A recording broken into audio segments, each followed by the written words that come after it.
Au début de ce troisième chapitre sur l'âge de l'univers, je voudrais quand même mettre une certaine précision sur ce qu'on a dit dans le premier chapitre, où a été ramené les termes, les mots du Talmud, de la Gemara, dans le traité de Sanhedrin, où lorsqu'il est dit que c'est 6000 ans, et après c'est marqué le 7e millénaire, c'est marqué le mot Charouv. Charouv vient du Lachon Chourba, c'est quelque chose qui est détruit, une ruine. Alors, moi j'ai utilisé le mot d'ère glaciaire, mais ça peut être une autre forme de destruction qui dure 1000 ans. Et d'après certains souvenirs que j'ai, mais que je pourrais après vous citer par la suite, c'est qu'il semblerait que peut-être le globe terrestre soit entièrement recouvert d'eau. En tous les cas, il se passera un événement qui fait que pendant cette période qu'on appellerait 1000 ans, il n'y a rien sur Terre, et ça redémarre ensuite. Donc ça, les références sont dans la Gemara, je vous le répète, Sanhedrin, page 97, aux deux versants, et vous pourrez le voir là-bas écrit. Maintenant, on va rentrer dans les détails, puisqu'on a expliqué que, en fait, le temps est une création. Alors, comment s'est fait le passage de ce qui est en dehors du temps et la rentrée dans le temps? Alors, pour comprendre cela, on va d'abord mentionner une Mishnah qui se trouve dans le traité de Avot, 5e chapitre, première Mishnah. Et là, on va voir qu'en fait, quand on rentre dans les détails, on va voir que si on sait examiner les termes qu'on nous a donnés, sont cachés en eux beaucoup de choses. Et entre autres, il est dit les mots suivants dans cette Mishnah. Be'asara ma'amarot nivra ha'olam. Par 10 paroles, ce monde a été créé. Et la Mishnah de continuer à nous dire quelque chose qui est très important, qu'on va expliquer maintenant. Umma Talmud Lomar. Qu'est-ce que ça veut dire que par 10 paroles? En fait, attention, je vous dis déjà d'emblée, que ce mot 10 paroles, c'est que lorsque vous lisez le début de la création dans le premier volume de la Torah, dans Bereshit, le mot Vayomer, qui veut dire il a dit, donc une parole, est mentionné 9 fois. Et donc, la Gemara dit, où est la 10e parole? Et la Gemara de nous répondre que le mot Bereshit, c'est la 10e parole qui serait la première, ça veut dire la première de ces 10 paroles. Et on va voir pourquoi, donc, dans ce cas, le mot Bereshit a été utilisé. Bien sûr, la question est posée, le Rambam en parle. Et là, à travers ce mot, on va comprendre que c'est le passage de ce qui est sans fin, sans limite, sans temps et sans espace, comment ça vient de l'infini, rentre dans l'espace et le temps. Que c'est ce mot Bereshit nous cache en lui ces merveilles, et je vais vous dire qui nous le dévoile tout de suite. Mais d'abord, on va continuer avec cette Mishnah. Et là, la Mishnah vient expliquer quelque chose d'important, qui veut nous dire quel est le but de cette création. C'est ça ce que la Mishnah va dire. Valo be'amam arechad, puisque c'est une puissance, c'est le Dieu infini, il aurait pu tout faire en une parole, puisque lui est au-dessus du temps et de l'espace, donc il peut tout faire en une fois. Et là, lehipara minareshaim shemeablim et haolam shebara b'ma'asa ma'amarot, c'est pour punir, pour se faire payer à ceux qui font du mal, qui perdent ce monde créé par 10 paroles, parce que transgresser une parole, c'est une chose, mais en transgresser 10, c'est bien plus grave. Et d'un autre côté, velatet sachartov la tzadikim, donner une récompense aux justes, chez Mekaimim, qui font exister ce monde qui a été créé, ceux qui le font exister. En fait, on va voir que la création, si elle existe, il faut qu'il y ait comme quelque chose qu'on doit entretenir. Et on va voir que ça, c'est le rôle qui a été donné aux hommes d'entretenir cette création. Déjà, dans ces paroles-là, du but du monde, il faut savoir que les scientifiques ont un problème très sérieux. Le monde, par quoi ça a démarré? Aucun n'est capable de le dire. Personne ne peut dire où il y a eu un départ de quelque chose. Les gaz. Et avant ça, il y a eu quoi? Qu'est-ce qui s'est passé? Donc, ça restera toujours question sans réponse. Pourquoi ça a commencé à un certain moment et pas avant? Il n'y a pas de réponse. Et il faut qu'ils comprennent une chose. Dieu, il ne faut pas aller le chercher. Il faut vouloir regarder en face. Et pour cela, je voudrais rappeler un fait authentique qui s'est passé il y a à peu près une centaine d'années en Europe. Il y avait un personnage prodige qui est devenu ensuite un personnage très connu dans le monde juif par sa clairvoyance, sa compréhension des textes et tout, qui a éclairé beaucoup par sa lucidité dans son étude. Il s'appelait le Rabbi Chaim de la ville de Brisk, très connu. Et dans son enfance, son père, qui a écrit un commentaire sur la Torah qui s'appelle le Beth Halevi, qui savait qu'il avait un fils prodige, mais il voulait voir jusqu'où. Et lorsque cet enfant était encore assez jeune, je ne me souviens pas de l'âge, mais il était assez jeune, son père lui a dit, Chaim, je te donne 2 roubles si tu me montres où est Dieu. Et sur le champ, il a dit à son père, et moi, papa, je t'en donne 10, je te donne 10 roubles si tu me montres où il n'est pas. C'est-à-dire qu'il faut juste ouvrir les yeux, on voit que Dieu est partout. Donc là, on nous donne, il y a quelque chose. La Kabbalah commence par dire le but de la création, c'est cette force qu'on appelle Dieu infini qui veut faire du bien. Et c'est en fait ce qui est marqué dans cette Mishnah, bien qu'on l'a emmené pour les 10 paroles, mais en même temps, il nous est mentionné le but de la création. Donc il y a un système qui a été mis en place. Donc c'est vrai que ce retrait de la lumière divine pour créer ce système, c'est par cela que commence la Kabbalah et qu'elle appelle le mot Tzimtzum, mais qui veut dire une sorte d'un phénomène très particulier. Mais ça nous explique en rien quel est le but de la création. Comment s'est fait le système, la Kabbalah nous l'explique. Mais grâce à la croyance que nous avons, avec tous nos textes, on comprend, on répond à toutes les questions des scientifiques, mais on comprend également le but de notre création. Alors maintenant, le problème, comme je vous l'ai dit, le Rambam tout de suite, sur cette Mishnah, écrit les choses suivantes. Dit le Rambam, que ça veut dire Be'asara ma'amarot, avec 10 paroles. Chez Tistakel, quand tu regarderas, Be'kolma sheba be'ma'ase bereshit, il dit quand tu regarderas bien dans tout ce qui est mentionné dans la création du monde, dans le début de Bereshit, oui, Vayomer timtsaem tisha. Tu trouveras le mot Vayomer 9 fois. Ou Bereshit Asiri. Et le mot Bereshit, en fait c'est le premier, c'est le 10e, les 10 paroles c'est le premier de ces 10 paroles. Alors, Ve'af alpi shelo yidbar bo milat Vayomer, bien que le mot Vayomer n'a pas été mentionné, parce que c'est pourquoi. D'abord, il faut savoir qu'il y a un pasouk qui dit Bidvar Adonai Shamayim Naasu. Par la parole de Dieu, le ciel a été créé. Donc le mot dibour, on va expliquer ce que ça veut dire, puisqu'on parle de Dieu, qu'est-ce que voudrait dire le mot parole, d'accord?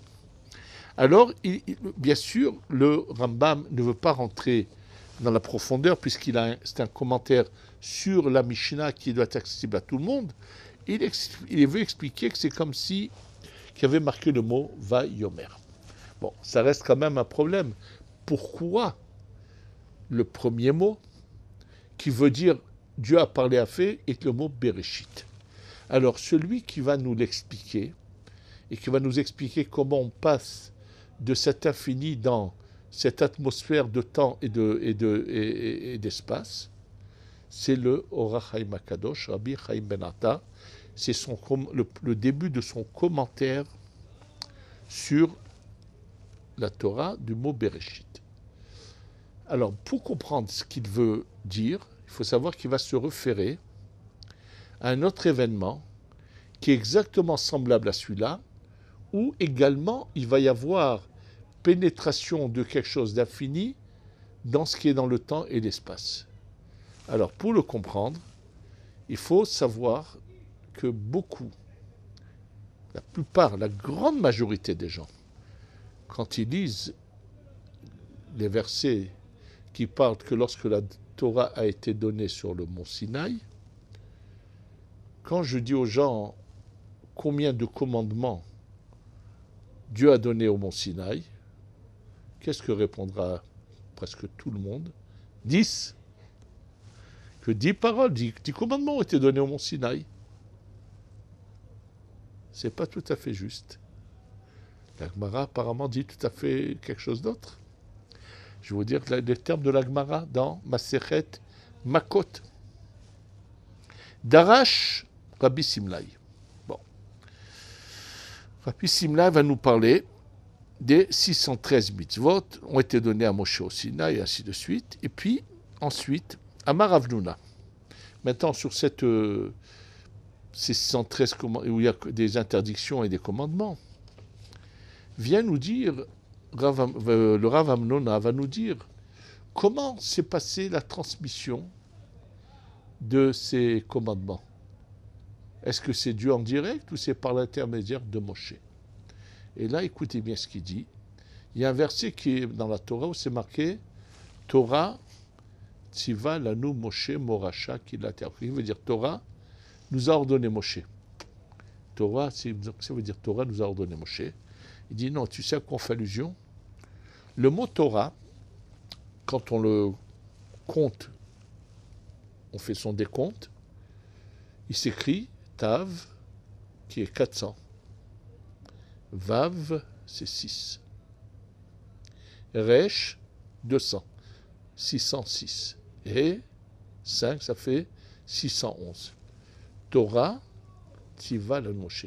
611 sur les 613 mitzvot, 613 commandements, c'est-à-dire interdiction et mitzvot pratiques à faire. Sur les 613, 611 commandements sont passés de Dieu par l'intermédiaire de Moshe. Et il n'y a que 2 commandements qui ont été dits de la bouche de Dieu, qui sont les 2 premiers commandements des 10.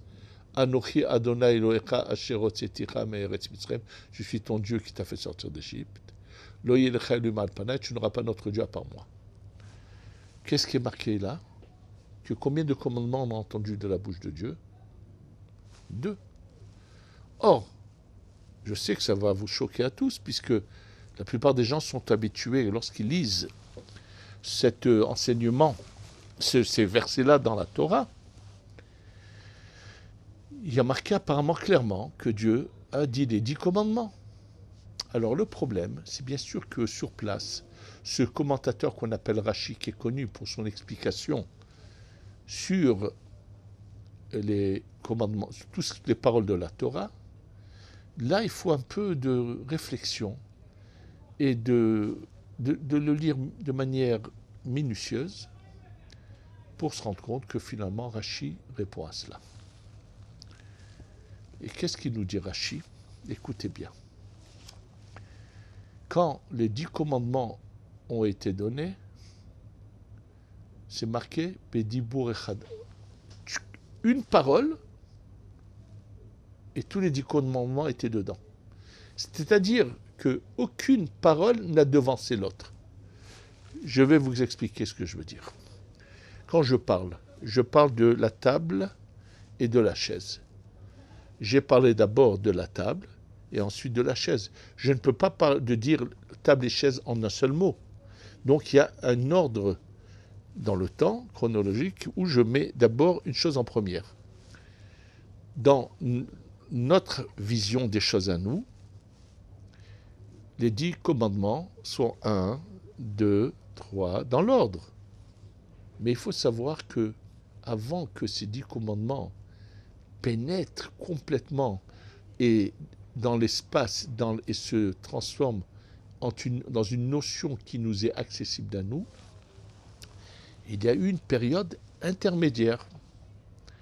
il y a eu un premier jet de lumière qui a commencé à pénétrer l'espace et le temps, mais pas tout à fait. Et donc là, dans ce premier jet de lumière, aucune des paroles n'a devancé l'une à l'autre. Ça veut dire qu'il n'y a pas 1, 2, 3, mais il y a 10 commandements qui sont en une seule parole. C'est quelque chose que l'homme ne peut pas comprendre ni arriver. Attention, pourquoi ça a été fait comme ça? Il y a une raison à cela. Ce n'est pas le cours que je voudrais dire aujourd'hui. Celui qui regardera mes cours sur sharegdusha.com sur ce sujet, il est expliqué pourquoi c'était fait comme ça. Mais en tous les cas, c'est ce qui est marqué. Une fois que ces 10 commandements ont été donnés de cette manière-là, donc une sorte un jet de lumière, ensuite ils ont baissé de niveau et ils ont commencé à aller dans l'ordre, puisqu'ils sont entrés dans le temps et l'espace. Et là, Dieu a recommencé à dire la première parole et la deuxième. Et tout d'un coup, c'est le peuple qui est là présent, qui arrête cela, qui dit à Moshe, stop, on ne peut pas, c'est trop intense, on ne peut pas. Il faut que ça passe par ton intermédiaire. On n'a pas on ne peut pas arriver si loin, c'est trop pour nous. Donc finalement, de la bouche de Dieu, des commandements qu'ils ont entendus et compris, c'est uniquement les 2 premiers. Je vous signale au passage que leur cri d'alarme « Stop, c'est trop pour nous », c'est une erreur fondamentale qu'a toujours fait le peuple dans toutes les générations. Ce n'est pas moi qui le dis, attention, c'est les paroles du Harizal. Il dit à chaque fois qu'ils arrivaient au but, il dit non, ça y est, c'est trop, on ne peut pas plus que ça. Et une des preuves qu'il emmène, il dit, il se passe le même événement lorsque les 12 tribus arrivent devant la terre d'Israël, et il y en a 2,5 qui disent non, mais ici il y a des pâtures merveilleux, on n'a pas besoin de rentrer, on est bien où on est, on serait bien ici. Mais le but, c'est quoi? C'est d'arriver dans l'âme du monde. C'était de rentrer en Eretz Israël. C'est là-bas que la lumière serait intense. Et il y en a eu quand même qui ont dit non, c'est trop. Il dit c'est la même erreur de tous ceux qui ne veulent pas entendre parler de cette lumière qu'on appelle la Kabbalah. Et je pense que ça serait la même chose chez beaucoup de gens qui, au fond d'eux-mêmes, ne veulent pas le Mashiach. Il y a énormément de gens qui ne veulent pas le Mashiach. Et c'est exactement la même chose.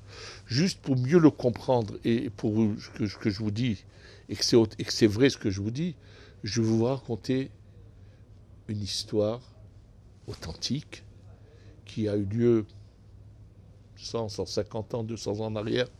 C'est avec un des grands tzadikim, il me semble que c'était avec Rav Naftali Meropshitz, mais je ne suis pas sûr, en tout cas un des grands admourim, qui raconte le fait suivant, que lors d'un de ses voyages, il s'était arrêté dans une auberge juive en Europe. Je suis allé de je ne sais pas où à où, et le couple d'aubergistes qui avait une ferme avec des vaches, du bétail, ça veut dire poulet, canard, dindon, tout ce que vous voulez. Et c'était des aubergistes, des juifs, des bons juifs comme ça, sympas. Et lorsqu'ils ont vu un rabbi arriver chez eux, c'était pour eux une très grande joie. Ils l'ont très, très bien reçu. Belle chambre et tout.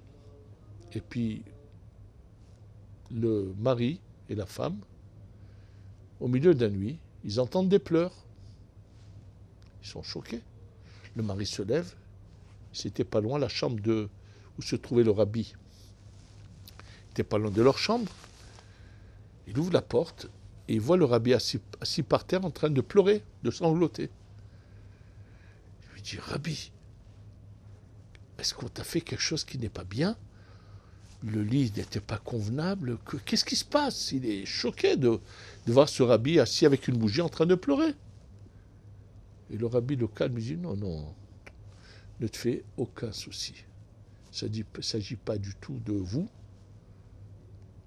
Je fais ce qu'on appelle le tikkun chatzot. Cette lamentation que beaucoup de tzadikim font la nuit pour se lamenter sur le fait qu'on a été chassé d'Eretz Israël, envoyé en exil et qu'on n'a plus le temple. Alors bien sûr, cet aubergiste, un brave homme, mais qui n'avait jamais rien étudié, n'a pas compris. Alors il a pris le temps de lui expliquer qu'on habitait en Eretz Israël, ce qui s'est passé, et que maintenant on pleure et on prie pour repartir en Eretz Israël et avoir de nouveau le temple, le Mashiach. Il lui explique tout ça. Alors il est émerveillé, mais il dit attends, il va chez sa femme, il la calme, lui dit tu sais pourquoi, il lui raconte tout. Et elle, quand elle entend tout ça, elle lui dit mais dis-moi, si on doit partir en Eretz Israël, mais qu'est-ce qui se passe avec nos vaches? Ah, il lui dit tu as raison, attends, il va chez le rabbi, il lui dit rabbi, ma femme elle demande et les vaches, qu'est-ce qui se passe avec? Elle lui dit mais t'en fais pas. En Eretz Israël, ma chère se chargera de te donner ce qu'il te faut. Ah, bon. Il va chez sa femme. Et il lui dit, oui, et les dindons, et les canards, et les poulets. Bon. Il reçoit la réponse. Et sur chaque chose, à la fin, elle lui dit, dis-lui au rabbi de dire au Mashiach de venir ici. Il a dit, maintenant je comprends pourquoi il n'est pas là, le Mashiach. Combien le voudrait. D'ailleurs, ça me fait penser, pourquoi j'ai voulu parler du but de la création, à une réaction qu'il y a eu de quelqu'un qui a dit que lorsqu'il a entendu les deux premiers cours, a dit c'est désolant. Ça veut dire que quoi? Ça veut dire que finalement, quand j'étais enfant, je croyais que la venue du Mashiach, c'est une vie éternelle sur la terre. C'était ça mon erreur. Or, sachez une chose, si on prend quelqu'un, même en bonne santé, et on va le faire vivre 200 ans, je vous promets qu'après 200 ans, il dira, bon, ça suffit. Ça y est, qu'est-ce que je fous là? Comprenez? Il faut un peu se réveiller, il ne faut plus rester des enfants et comprendre qu'il y a un but. On est en période de transition et ça sera la prochaine partie pour nous expliquer comment à la fin de ce cycle va se passer la transition. Maintenant, avant d'arriver à cette partie plus tard de comment la fin de ce cycle avec la transition qu'on commence à vivre, je veux d'abord parler comment de l'infini rentre tout dans le temps et l'espace.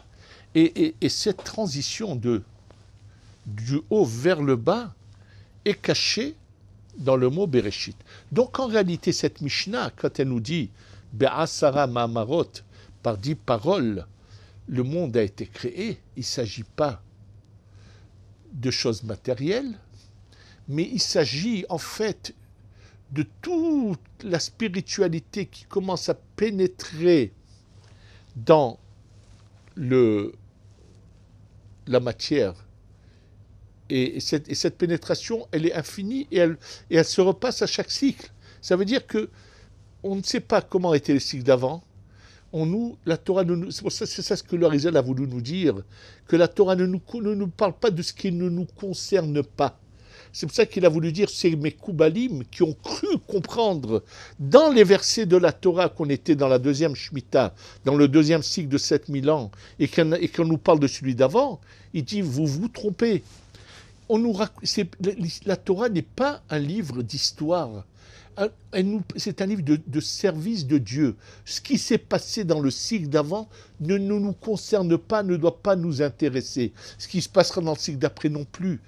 Ce qu'on doit vivre, c'est nous-mêmes, notre temps, comprendre le but de notre existence et arriver à ce but pour continuer à arriver d'étape en étape qui est sans fin, mais où le départ est ici en bas.